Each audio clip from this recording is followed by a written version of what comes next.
Hello, once again, and welcome to Brick Fury, one of the best Heroclixy type unboxing, type fighting, type board gaming, type superhero, type all sorts of sci-fi now type shows on Emotional 14. Bing. Bom, bom. I'm your host, as always, Brad Palmer-Barnes. I'm joined by my constant compatriot, Ian Harmer. Hi. And our special guest for this time, who joined us last on the Star Trek feed episode from E14's Crazy Train and Gamescast podcast, Blake Harmer. Hi. How you doing? Yeah, good. So was it probably about a month ago we did the Star Trek Tactics? Yes, yeah, quite like enjoyed that one. It was interesting. It was an interesting take using a similar rule system, how you could get a totally different sense of scale. Yeah, I think that was really good actually, and the models were well detailed. I thought. The models were superb. Good maps with the set as well. And lots of maps. I got blown into bits. You did twice. But that's kind of a running game around this point. Yeah, sorry about that. And you won that one time when you had the Sentinels against the teenage girls. Remember? You did fine that time. Maybe you had Sentinels against whatever we're unboxing. You'll be okay. Always bring a Sentinel. Yeah. Yes. So, the reason we're here, apart from that we like each other, it's a fun thing to do, is that there's another brick come out because they're chucking them out thick and fast this year. Yeah, they seem to be. I'm amazed what's coming out. And it's another brand new series. Well, kind of brand new series. We've had Star Trek Tactics, but this time we're doing Star Trek Awaiting, which is infantry combat on the same scale as Marvel, DC, and Ninja Turtles. So they've branched out into other series before because they've done Lord of the Rings sets, they've done Pacific Rim and Street Fighter. So they have dallied with other systems before as well. But it's the first time we're getting Star Trek ground combat. How do we think that's going to work? I don't see why it wouldn't work. I think obviously Star Trek is well known. I mean, for having its rough and tumble style combat, especially as I believe it's based in the Kirk universe. It is all original series, which I'm up for. I don't see although because obviously you've got phasers and all that sort of thing, so there's plenty of ranged stuff going on, but also so all the rules should interfere nicely. There shouldn't be any. I mean, some powers may get used more than others. Like I see leadership and support perhaps playing more of a role here than they do in superhero games.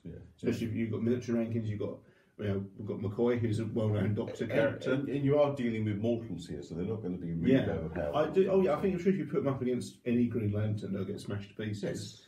But as long as the points stack up, you could bring down Thanos using an army of red shirts. Just clog up the streets with your dead. Thanos would make a mess of like shield troops. So so it is going to scale. We think. Yes, I think so. Star Trek fans in general. From a lad. There's certainly the early series, first series. Without dating you too badly, it would be 67, 68, probably late 60s. Late 60s, yeah. So I don't think there's much of a delay between it hitting America and hitting over here. No, I don't think so. Year all we had before then was like, a bit before my time, we had Quatermass, but other than that, it was Doctor Who, and then Lost in Space, probably. Lost in Space, which was brilliant. And then obviously Star Trek took a much bigger budget. Oh yeah. And I think they're pretty timely stories as well. They're not locked in a space. The sets and the effects have dated, as you express. It shows he's got 50 years old now. It's dated better. Making me feel good. Well, it's dated a lot better than some shows that are 50 years old. I think it's the stories. I think the characters are wonderful. I genuinely think Spock is one of those just timeless characters. Oh yeah, absolutely. He will be remembered up there with guys like Sherlock Holmes. I think. Yes. And a very similar character in many ways. Yes. Yeah, he's. So I'm a relative. I watched the Star Trek movies when I was a kid. I was like. I'm a relative newcomer to start up in Star Wars guy. Yeah, there's a bit of a gap between the TV series and the first of the movies. Because it was all when they first came out, it was all shocked how much older they were, really, or fatter. All that time travel. Will she? All that time travel at light speed, they haven't aged. That's right. Then they stopped and just. It's all slowed down now. Scotty ate himself. So, Blake, Star Trek fan? Yes, I do like it. I wouldn't say I was an avid. You're not a full-blown Trekker. I wouldn't say I was, or Trekkie or whatever. I think we're past that point now. Yeah.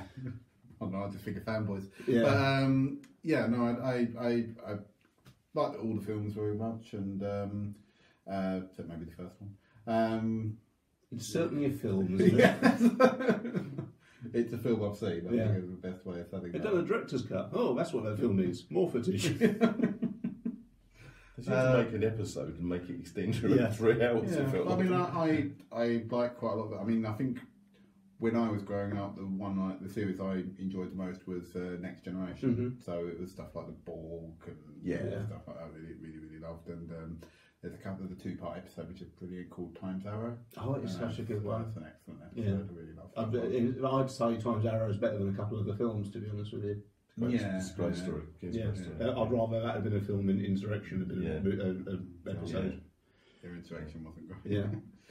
Original series fan? What I've seen of it, I've enjoyed. As I said, I like the films. Yeah. I've only seen a handful of episodes of the original series. Yes. It's been Nice, it's got a bit of a remaster as well. Yeah. It's one of those ones I sort of dipped in and out of. So I'm an original series fan. I've seen a few bits of Next Generation. I've seen Next Generation movies, and I do like what I've seen. Deep Space Nine, Voyager, Enterprise has all completely passed me by. I'm a total noob with all that stuff. Spatterings of all that. I think Discovery is just superb. Discovery is probably. I still haven't finished it, but I'm really enjoying it. Discovery is seriously. But that's one I haven't done. Yeah, it's absolutely brilliant.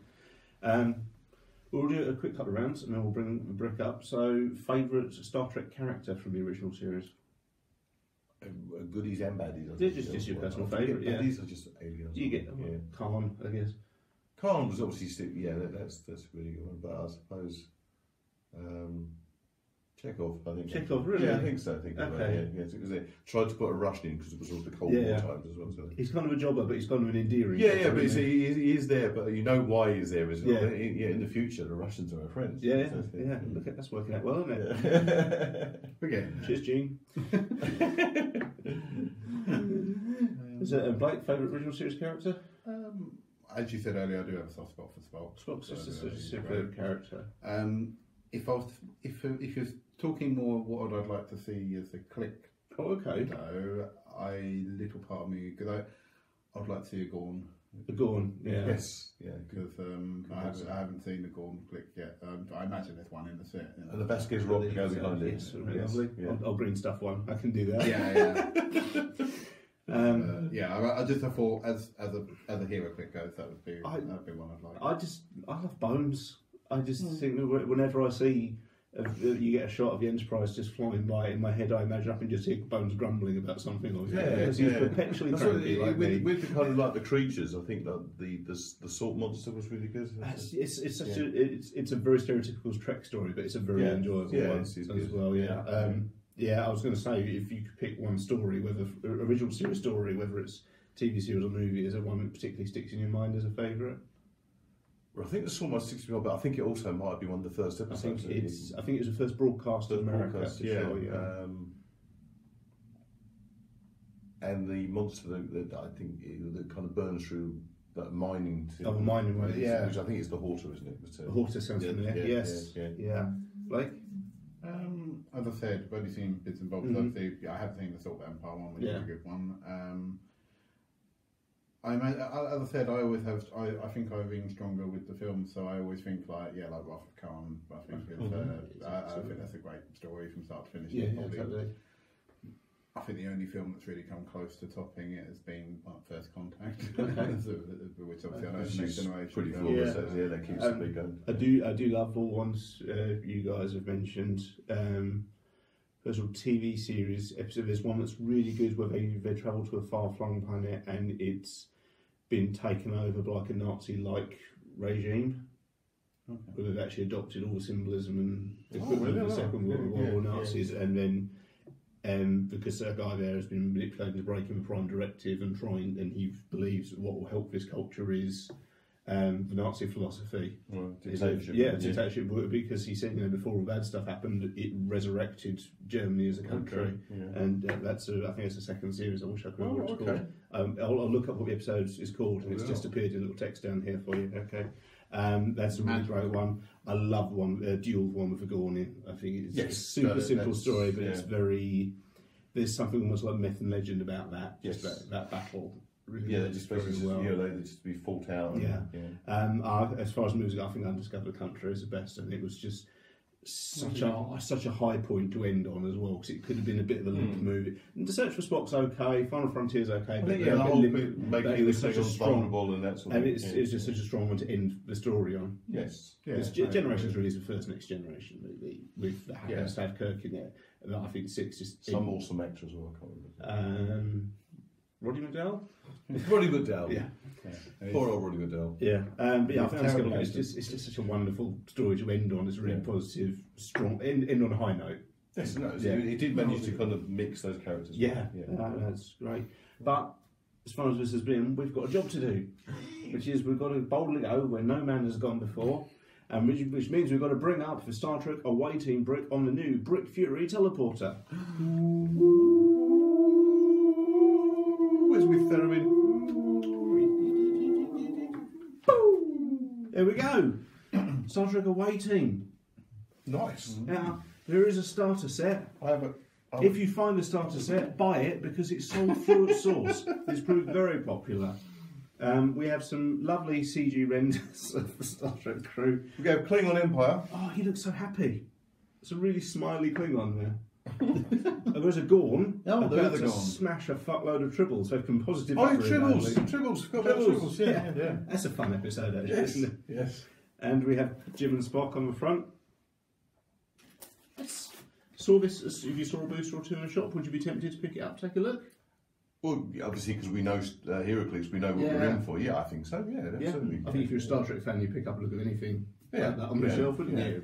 Yeah, but as a Heroclix player, although you know what you're in for. I think we're all principally Marvel players, aren't we? We're stronger on Marvel than anything else, I would say. But even so, I think you go, hang on, Star Trek, the Heroclix are doing Star Trek now. Yes. I think that'd raise your interest. And as I say, this is obviously a beginning, because there's a lot more Star Trek. Oh yeah, if this takes off, wouldn't that be lovely? Yes, we might well get Patrick Stewart. It would be lovely to have something rivaling the Marvel DC, because Ninja Turtles took off more than any of us ever expected. Yes, it was very big. It was really well done as well. They put a lot of work into it. So if they put the work into this that they put into the Turtle series, I just want a card that I can put in a wheelchair. Yeah. How on earth would we manage that? Dream big. We're all trying to think of other connections now, aren't we? And failing miserably. And red shirts. We may have a couple of red shirts. 5 red shirts and a booster. Oh, shit my pants if I'd be lucky if that was the petrol. Yeah, I suppose it's still going to have primes and uniques and the same sort of hopefully for a colossal, like a shuttle. Yeah. Oh, yes. Wouldn't that be lovely? A shuttle colossal? Okay, yeah. Or just a really fuck off Ricardo Montalban. Well, not even in character as Khan, just a fuck off Ricardo Montalban with his shirt off. Swimming. Yeah. He did do a lot of swimming, didn't he? He was like an athlete, wasn't he? Yeah, but it's just, whenever if Ricardo Montalban was in the movie, I wondered if they just could we write a swimming scene in? Yes. Or was it more a case of Ricardo will do it, but he wants to do a swimming scene? Yes. It's Lawrence of Arabia. He's not going to do it unless you get a swimming scene. Been acting in a trench all my life. Yeah. Are we excited about this one? Yes, very much. As budding Star Trek fans, it just takes us in another direction away from It's lovely. Marvel DC. I'm wondering what else Heroclix is eyeing up now they're doing. Well, I didn't see this one coming, to be honest with you. No, this was a total shock. Yeah. And if only if we knew WizKids had struck up a bargain with some other War Games company. Yes. We could get some sort of clue of what they might be planning. I think that will happen, but I know they're doing 40k Dice Masters or Horus Heresy Dice Masters. One or two has been confirmed, but I doubt who will get miniatures. Yeah, that works. Speaking to Rob on Me14, who I believe has been on. Rob Wade's been on a couple of times. Yes. Yeah. I think he said it would have been great if they'd done like a starter set. Yeah. I think so. It's just a simple one-off game thing. Yeah. Like, a bit like the Turtles board game. Okay. Yeah. But where each one's like playing a different Primarch or something. Oh, that'd be fun. But Horus Heresy era, so obviously it's like the Primarch. I'd like to. We're getting a bit off tape, but I'd like a Horus Heresy relic. I think that'd be great. But back in Galaxy Far, Far Away, we're going to get a Stanley Batleth out, slice this open, and see what Star Trekky stuff we're dealing with. No, wait.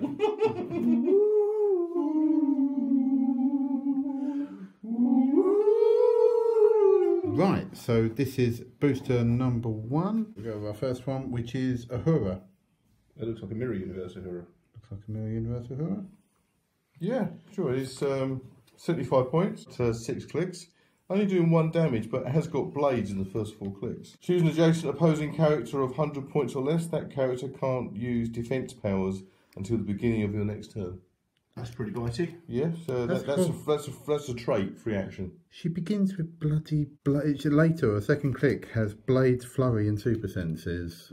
All red. And that's going horrible. to quite bite, that is, isn't it? We don't want Blades and Flurry on the same bloody click. It's got a team ability called Mirror Universe, which is every time someone takes a damage, it's after resolution is still the attacker 1 penetrating. A Talosian. Talosian. Yeah, who are from the Cage, I think. Was it called 25 points is all he comes in at. Incapacitate and smoke cloud as his box out. Thousands of us are already probing the creature's thoughts with stealth, and he has willpower, so it's a bit of a troop. The last couple of clicks, it doesn't do any damage. It would just be the incapacitate, really. They are kind of insidious bad guys, isn't they? Yeah. A Romulan Centurion at 25 points. Keywords are Romulan Spy. 25 points. Exploit weakness. Perplex. Sidestep. When he's KO'd, he may place a hindering terrain marker on his square. Okay. Don't know why that would be. They foul themselves when they die. Go treading that, yeah. Short dial, but he does have like exploit weakness by the looks of it. Nurse Chapel. Oh, lovely. 15 points. Okay. Definitely supporting. Definitely supporting. No, does no damage, obviously. Willpower, sidestep, got support when Nurse Chapel uses, if she targets as a Starfleet keyword, increase the result of a die roll by heal by 1. So, so she can heal anybody, but a Starfleet character by extra 1. Constant sidestep and willpower through the dial looks handy then. How many clicks we got? Just 3. But only 15 points. Yeah, that's a very good support piece. Yeah. Yeoman Rand. Yeoman Rand, sorry. Again, we've got sidestep and willpower. Only 25 points, only 3 clicks, but she has got remove an action token from an adjacent friendly character of 50 points or less. If that character has a Starfleet keyword, it may be a character of 100 points or less. Fantastic beehive as well. Yeah. In fact, that's one of the box sets. Yeah, season 1, episode 1. Yeah. Okay. Which is the Salt Monster. The Man Trap, yes, it is, yeah. A Romulan Lieutenant, 40 points. Running shot at the beginning of his dial. Nice. Energy explosion all the way through. It's a nice moulding job on their actually costume. Yeah. Like yeah, that's not transfer, is it? That's actually part of the casting. That's very good. The Romulan Star Empire team ability gives him stealth all the way through his dial. Oh, wow. And also he has a trait called We Have Him, Move Toward Him, which is friendly characters that are adjacent or have the Romulan keyword can use the move through hindering terrain. Yeah, got 6 range. Good rank and file guy, yeah. Yeah, very good. Lieutenant Kyle in hero stance with a phaser. He looks like a generic red shirt. What episode is he from? He's got a name. He comes from season 1, episode 22, called Space Seed. Space Seed is the Khan episode. Please tell me red shirt is a keyword. It just says Starfleet. He has United Federation of Planets, which is when this character is given a similar range to the the Klingon guy. Sulu. Hey! 5 range, 50 pointer. Doesn't have any special abilities apart from the United Federation of Planets team ability I mentioned earlier. But he starts off with running shot, moves on to charge, and then sidestep at the end. Fairly strong attack all the way What's his through. defence on his click 1?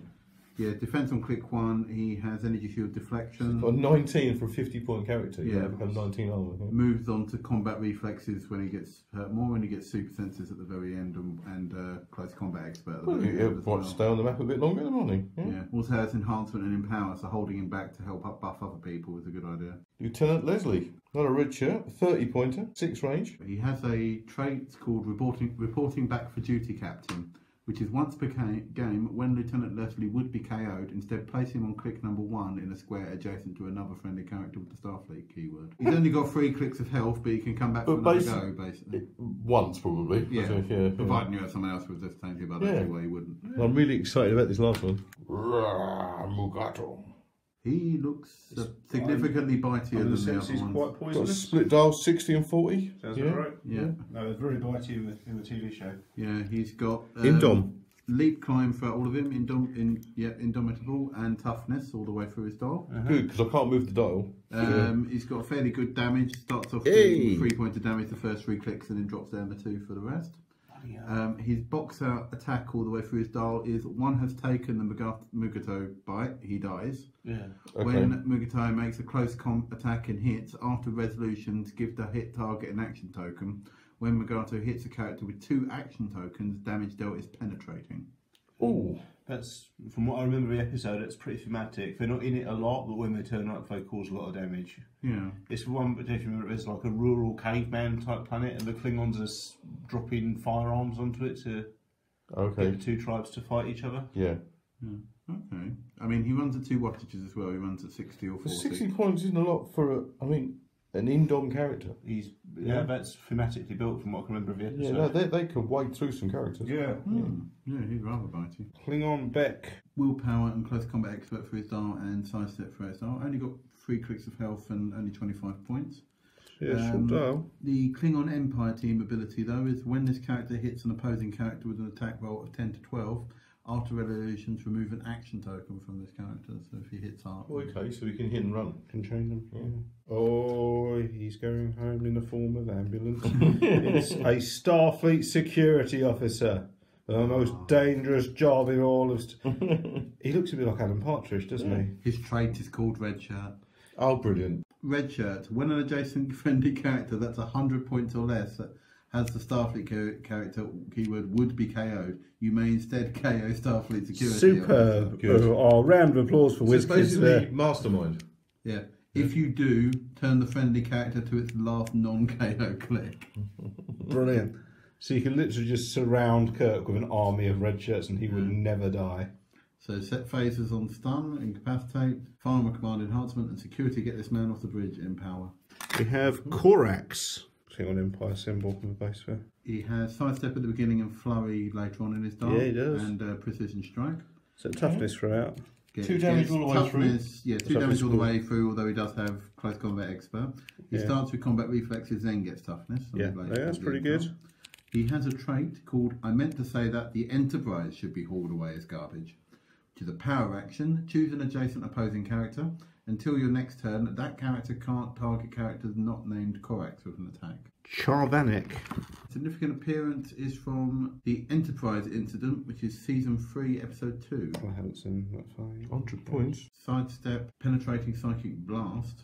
Mastermind throughout most of her dial, but gets super sensitive towards the end. It's nicely painted. It is superb, yeah. And also has enhancement and probability control. But probability control's on a lot most of her dial. So each time you fulfill the criteria, you get X number of plot points, which you can then spend. Each time Charvanek uses Perplex to target an opposing character, then she'll get 1 plot point. So you can then spend X plot points to choose a character on your sideline with a Romulan keyword and a starting line for that character. You may remove 1 plot point plus 1 plot point per 10 full points of a character's cost to place that character on the chosen starting line and unoccupy force within 6 squares and line of fire. So you can teleport in reinforcements as long as you charge it up using that outwitted or perplexing other characters. A Klingon Lieutenant. 45 points, 4 clicks. Charge, sidestep, blades, combat reflexes, toughness. As a trait, he has today is a good day to die. Friendly characters that are adjacent or have the Klingon keyword can use Empower. We got the Green Lady. Orion Female. Yeah, from the Menagerie Part 2. 30 points, 4 clicks, only has sidestep and combat reflexes, but has 2 traits, which is they say no human male can resist them, which is mind control. When a friendly character named Orion Female uses mind control, modify the target's defense -1 for each token named seduction on their card. Okay.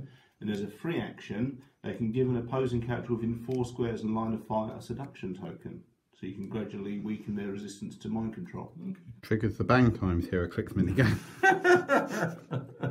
Dr. McCoy. Hey. Dual wattage, I can claim at either 45 or 25 points. 6 clicks at 45 points and 3 clicks at 25. Combat throughout and the damage throughout is 0. Standard powers are phasing teleport, sidestep and super senses. Team ability is United Federation of Planets, and when this character is given a move action, modify speed +1. His 2 traits are: to hell with your logic, Mr. Spock. Sometimes a man just has to follow his gut and take a chance. Free action. Choose a friendly character within 4 squares in line of fire. The next attack roll that character makes for his turn can't be re-rolled. And on a roll of 2 to 9, the attack misses. A result of 2 is still a critical miss. But on a 10+, it's a critical hit. Damn it, Jim, I'm a doctor, not a blank. Which is support. When Dr. McCoy uses it, his attack value becomes 11, and he does not take pushing damage for that action. So that's really powerful. So heal on 11. Yeah, heals on 11, yeah. Yeah, you can push him. M113 Creature. The Salt Vampire. The Salt Vampire, yeah. Yes, it is, actually. Yeah, I do from the recognise Man Trap. it. 75 points, She's a 7 looker. clicks. Starts with sidestep on its first dial and combat reflexes and exploit weakness. Afterwards, it loses sidestep but instead gains steel energy. Okay, that's the Salt Vampire bit. Yeah. I preferred her when she was a woman. We have 2 traits, which is Captain's Log. The Enterprise has been invaded by a creature capable of assuming any form, which is shape change. It's got shape change as a trait, Good. which makes perfect sense.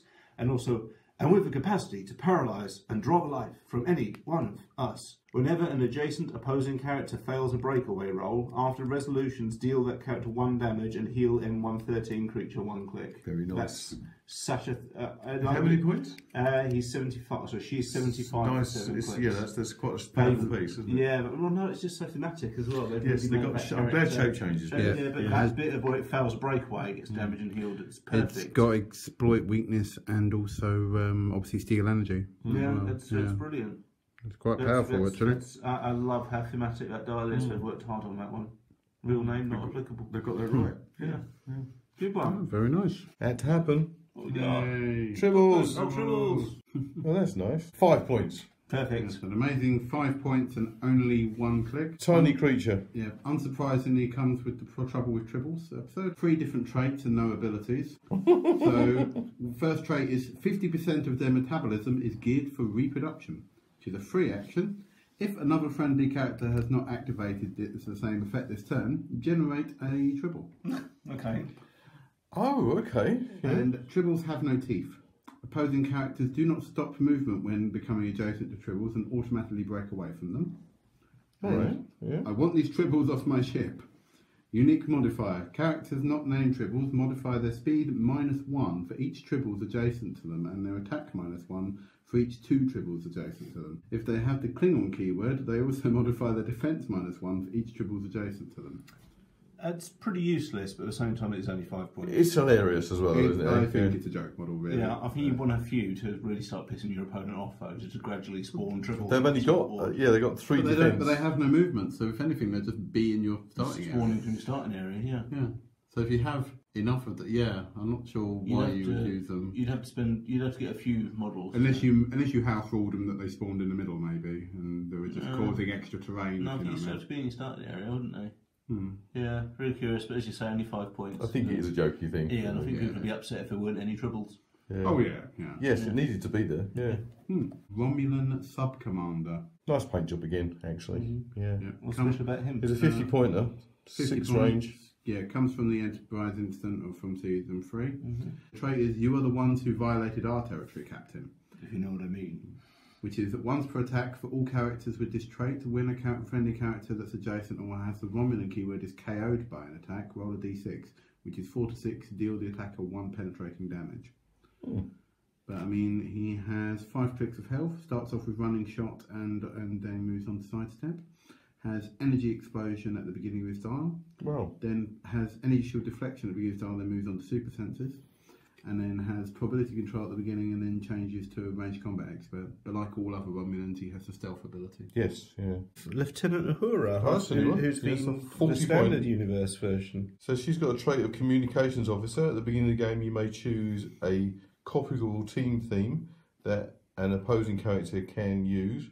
As long as Lieutenant Uhura is on the map, adjacent friendly characters and friendly characters with the Starfleet keyword can use that team ability. She's got sidestep, defend, perplex. She's not as bitey as the Mirror Universe Uhura then. Yeah, she's got perplex, but with a range of 10. See through hindering. Ensign Chekov.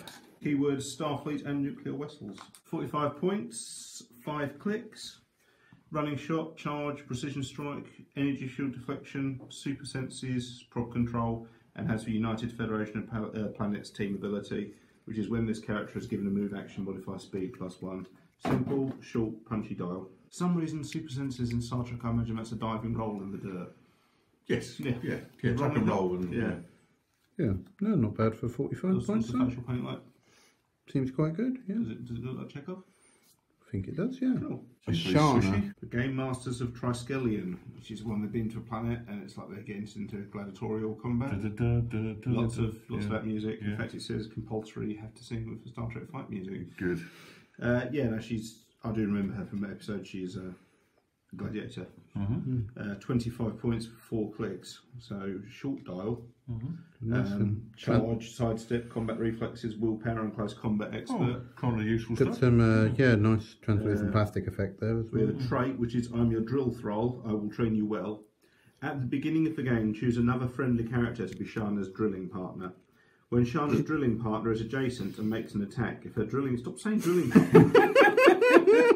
If her drilling partner hits with the attack, after resolutions, give it a training token. The drilling partner has free, remove a training token to modify a combat value except damage +1 until your next turn. Tellarite.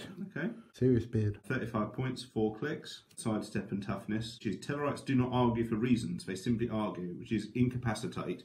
When Tellarite uses it as a close attack, target all adjacent opposing characters. So you basically just talk people to death. Okay, so you could lock people up then. Yeah. Romulan Commander. I don't think we have seen that before. 70 points, 6 clicks. Sidestep, charge, energy shield, super senses, defend, and ranged combat expert. Romulan Star Empire is a team ability, so he's got stealth throughout his whole dial. Just one more duty to perform. If a friendly character that's adjacent or has the Romulan keyword is KO'd, after resolutions you may deal 1 damage to all other characters adjacent to that character's square. So it goes off with a bang like a predator. Quite like his paint job, actually. Yeah. Finally, What have we got? Got his shirt off. Oh, is he doing the double axe handle? Yeah. He's doing the double elbow drop. Captain Kirk with a double axe handle. Captain Kirk, 50 Excellent. point at Captain Kirk. I was wondering when he was in the pitch up. Yeah. It's from the Naked Time, Series 1, Episode 4. Yep. 17 defence, He's 2 got- damage with a box out on the click one. Yeah, his damage box out is called Two-Fisted Punch, which is Close Combat Expert. If Captain Kirk has not moved this turn, he may use Close Combat Expert as a free action. Uniform in Tatters is a sideline active. Friendly characters named Captain Kirk have free, once per game, replace this character with number 49 Captain Kirk at the end of your turn. Replace that number 49 Captain Kirk with this character. Excellent. Good. So you can... Rip his shirt and make him harder is what we're saying. Yeah. An Andorian. Hey, I'm getting good at this Star Trek thing. Funky ears. That's racist. I said funky. Oh, right. 35 points. Coming over here. 6 range. So he has 4 clicks of health, got charge and then moves on to sidestep. Starts off with toughness and then gets combat reflexes at the end. He's got a box out damage, which is born in a harsh climate and trained for war, which is close combat expert and range combat expert. So he's quite universal. That's pretty good for 35 points. But then drops to close combat expert afterwards. Yeah, no, he's pretty good for us. Yeah. His significant appearances from Journey to Babel from season 2. Maybe Babel. That's pronounced Babel. We'll cut that bit. What's the babble? Can have some babble and squeak. Lokai. Only 25 points. Starts off with stealth, but then has face makeup. starts on the stealth on the first click, but then only has regen on the other clicks. Okay. He has a trait called It Doesn't Make Any Sense, which is probability control, but only to reroll 1d6 and only if the d6 is a 1. All right. Okay. He's an unusual. He's a bit of an oddity, isn't he? 25 points, sir. So this is a Romulan Legionnaire. Halt, don't move, which is once per attack for all characters with this trait. When a friendly character that's adjacent or has the Romulan keyword hits with an attack, roll a d6. On a 4 to 6, after resolutions, give a hit target an action token. Obviously, that's the team ability of the Romulan Star Empire, which is stealth. Has 5 clicks of health for only 50 points. Charge at the beginning of his dial and then moves on to sidestep. Combat reflexes on his defense and then moves on to toughness. And has empower at the beginning of his dial and then exploit weakness at the end of his dial. Cool. Oh, well, we're glad he's turned up as well, aren't we? Oh, yes. Mr. You kind of need Spock. one of them. Have we had them all turn up now? I mean, I don't know if there's a Scotty or... Oh, we might not have had Scotty. No, Scotty, no. Or No, but I think of the main The crew. main crew, Yeah. of the actual. Yeah. on the I like the bridge. fact we've had almost everyone except Kirk, who's naked. He didn't get the memo. Yeah. 75 pointer. The Vulcan nerve pinch, Yay! which is when Mr. Spock makes a close attack after resolutions, give the hit target an action token. Okay. It is the most logical course of action, the probability of success being approximately 83.33%. Free action, which is choose a friendly character within 4 squares in line of fire. The next attack roll that character makes this turn can't be re-rolled, and on a result of 2 to 4, the attack is a critical miss, or 5 to 12, the result of the attack roll is 7. The Keeper. 40 points for clicks. Sidestep and penetrating psychic blast. Illusions just as real and solid as this tabletop and just as impossible to ignore, which is barrier and willpower. 2 points penetrating against most of these guys haven't got much more than toughness and defence. Range of 8. Got willpower and penetrating. Yeah. Klingon Captain. As a trait, he has 4,000 throats may be cut in one night by a running man. Once per attack for all characters with this trait, if a friendly character that's adjacent or has the Klingon keyword hits them with an attack, roll a d6. 4+, after resolutions, remove an action token from that character. So you can just keep stabbing. What are these? Ah, the one from Trouble with Tribbles. Yeah. Colourful dial. 60 points, 5 clicks. Holding a Tribble as well. Sidestep, charge, quake, toughness, super senses, perplex, and the Klingon Empire team ability. Quake. Goes for some Quake to turn up for a while. Yeah. He's got quake on 2 clicks. Let me assure you, our intentions are peaceful. Perplex, unique modifier. When Koloth uses it, he may instead modify defense +1 on himself and all friendly characters that are adjacent or have the Klingon keyword. Well. And we're back on board the Enterprise. We didn't lose a single red shirt. Like. So, what do we think about the Star Trek Awaiting figures? You guys have just seen us unbox and get excited and check out all the cool models. Generally, I'm really impressed with paint jobs. I think the faces are really good. Yeah. In general. And the Klingons, like their body armour is kind of like Dry brush. glistening Isn't it? dry Yeah. brush. It's nice. It's really nice. Yeah. Taking a little bit of care there. It was nice to see, as I said, unless there's a Scotty in the set somewhere, we've seen all the main cast. I'm sure there must be a Scotty. Can't not have Scotty. Yeah. So it's, I can't think, apart from that, I can't think of anyone else we could have included. Because we've got Sulu, we've got Chekov as the other really supporting. yes, the actual But we main even crew. got Nurse Chapel and Yeoman Rand, who are not as regular. I mean, there might be a Savick or something like that, but possible, you know. But, Or Sarek, actually, Spock's dad would be. yes. That'd be an intriguing character. No, but generally, I think the sculpt's been fun. I think the paint jobs have been really good. I'm really impressed with how thematic and how hard they've worked on some of the dials. There's a certain bit of humour gone into some of it with the Tribbles and that Like, sort of thing. the Kirk we pulled is a levelled up version because he's ripped his shirt off for a fight, and if you've got another Kirk, you can swap that model out when you take it later in the game. Yeah. Which is just so clever. The Salt Vampire, I was impressed with that because, as we said at the start, that's a favourite episode across the cast. Yeah, and the card's really good. And for that. they just made that work so well with the Heroclix powers. There's not much. I think even the traits it had were just, it's got shape change. Yes, They managed to use the Heroclix engine to copy that monster, and it worked so well. They've thought that one through. Yeah. The rarest pieces we pulled were the topless Kirk, Shahna, Yes, she's in the chair, isn't she? and the gladiatrix woman. that's So Shahna. she's actually and, Charvanek was the Romulan there, and also the unique was Yeoman Rand. yes, yeah. Didn't get any primes. No. There's 2 uniques. Romulan Commander's a unique as well. Yeah, that's really impressive for a I thought break. the mix was good. Yeah. How do we feel they would stack up against Marvel DC characters? I think they'd be blown to the 4 wins. They're significantly lower point wattages than most Marvel characters, even by new point standards.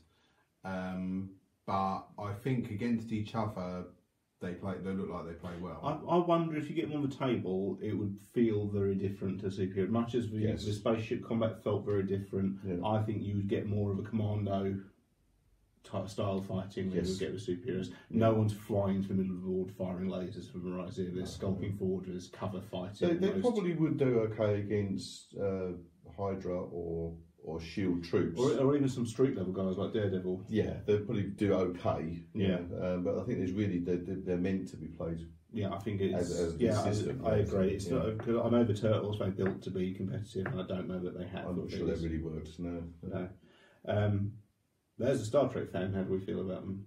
They're really good. I think it was so much really fun. nice. Yeah. No, I like how they've actually got a bit of everything from all through the series, rather than just focusing on the main guys and some Klingons. If you know. Yeah, there's a few characters we were excited to see, like the Salt Vampire, like the Mugato. Yes. So the Tellarite, not Tellarite, but the Talosian. Yes, they're guys. really good. Yeah. They're nice to see turn up. There's just a lot of love and a lot of fun. We've probably got a mixture of Starfleet and Klingon, pretty evenly mixed actually. Yeah, there's just been, I'm impressed with the amount of love and attention to detail. I get the feeling the people who knocked this together had fun doing it. Yeah, I think so. I think they definitely were definitely. It's made me want to go home and watch some Star Trek as it is. Or play this. Yeah, or play this. Yeah, that works too. Would we recommend? So normally I'd ask, would we recommend this to Marvel DC players? But I really feel this exists outside of that. I think you. I mean, who doesn't know Star Trek? First of all, yeah. So that the name.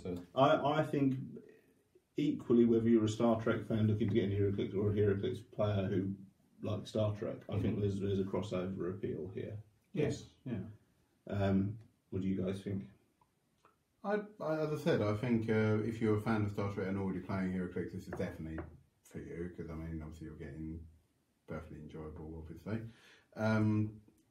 And I think if you're a Star Trek fan wants to get into a new, I think it could attract gaming and new players. Would attract new players. Yeah. Because obviously there will be people that may not be into the comics that may fancy giving the Heroclix engine a go. It's the sort of thing I think you could take this to if you're a gaming club or something. You could demo this at a convention. And get you'd have to invest at least a couple of not a brick, but a few boxes. To actually get a team together. Mm-hmm. You probably would have to invest in at least maybe 3 boxes to actually get the game started. I think. It's just another one of those example, much like the Turtles, that I was expecting this to be kind of phoned in, and it hasn't been. No, there's a bit of love gone beyond it. Yes, absolutely. Yeah. And it's come because we were just smiling and seeing stuff. Oh wow! It's a hard one to. When we get to a thumbs up, thumbs down scale, it's definitely a thumbs up from us. I don't know. Yes, I don't know whether it's a thumbs up or a double thumbs up though, because it's kind of it's doing something new. I'm not 100% sure what to make of it. I think. Yeah, it's so easy to draw comparisons with the Marvel sets and that sort of thing. But is this really? We should be thinking this as its own thing. It is its own thing. Yeah, which isn't a bad thing. Yeah. So would you go double thumbs up or single thumbs up? I know what you're saying. Yeah. No, I think double thumbs. I think okay. There's some nice. You could get caught up in the love of it all. Yeah, absolutely, Blake. Yeah, I think I'm double thumbs as well, because I think even if you're just generally a fan of Heroclix and like all the sets, for example, I think this is something that can this sort of set could easily hit the table just as a different. You swung me over. I'll go double thumbs. Yeah, it's because if nothing else, the second thumb up is for them trying something new. Yeah, and also if you did put together a 300-point team, you're going to get some nice mixture of troops, because none of these are really massive points as well. So, I think you'd either be playing low point if you wanted to play thematically. Like someone said, "Oh, I'll build a Starfleet team," and your mate said, "I'll build a Klingon team." I think you would struggle to go above 300. I think 300 maybe. And you may be looking at 100 something or 200. really powerful out there somewhere. I think you may be looking at 100 or 200 point builds if you wanted to build thematically. Yeah. I mean, we can do this quickly. We've got a high point in Kirk. That's 50, 75 for Spock. Brings us up Sulu. Yeah. What was the other one we had? Was Uhura. And there was a Sulu, wasn't there? Which gives us... Sulu. There was a Chekov. It was Chekov, sorry. Okay. Well, if that's our standard... away team. I'm sure there's a McCoy as well, isn't there? Yes. Yeah, if that's our standard away team without bringing in guys like Rand and Chapel, that's 50, 125... Played at full wattage, that'd be 170, 210, 260, 305. Okay. So you're not looking at doing big battles with this. How much was Uhura? Uhura's 40. So you could take them out and cut the kind of. You can chuck out the red shirts in. Yeah, but I think if you were wanting to play this thematically or run a campaign or just do some story-driven games, I think over 300 you would run the risk of breaking it. Yes, I think 300. Or you'd have to do it as a Gonzo free for all. And do you think how many troops that is? It's the game's going to turn over quite nicely as well. So yeah. I wonder if it might actually be more fun in an evening to do rather than doing stretching your point system as a game to play a couple of 200-point games might actually be more fun. Yes, the game will turn quicker as well. Yeah. So, yeah. No, I think this has potential to be fun, and hopefully they'll do a second one. I'm keen to get a go of it. Yeah. Okay. Cool. Well, we'll make that happen soon. Yes. All right. Yes, that's good. Yeah. So that's the Star Trek Away Team booster series. There is also a starter set available. So if you've never played Heroclix before, if you're a Star Trek fan, that's the perfect way to get on board. Grab it if you can. Other than that, talk to your local game store. I'm sure we'll set up a demo game for you. But yeah, double thumbs up across the board. Definitely. Yeah. Okay. We are production by Emotionally 14. You can keep up with what they're doing, which is all tabletop gaming or video gaming, horror movies, comics, anything within the geeky sphere. You can find at emotionally14.com. That's emotionally 14 digits, not letters.com. You can follow them on Twitter at Emotionally14, and you can search for Emotionally14 on Facebook. If you want to keep up with what I'm doing, I'm at RealBradHB on Twitter and Instagram, and you can search for Brad Harmer Barnes on Facebook. Ian, where can people find you in between? Still on Instagram. Hey. It's a great old one. That's GR8 old one. With Heroclix photos. There was a few. There's a few. Yeah. Blake, where can people find you? You can find me on Instagram at Harmer the Appreciator. And also you can find me on Facebook or occasionally on Twitter at fucksake Blake. Yes, that is his tweet real him. handle. Yeah. And You actually deleted the app off your phone. yeah. Anything could Never been that desperate for spies. Yeah. And of course, Crazy Train. And also, yes, you can find me on Emotionally 14. I'm a regular on the E14 Crazy Train and the E14 Gamecast. Yeah. Okay, guys, it's been an absolute pleasure as always. Check back with us very soon, because I'm sure we'll get some game reports out soon. We'll see what these guys can do. There'll be other things going on. Yeah, so we'll be back very soon. Until then, keep playing. Bye.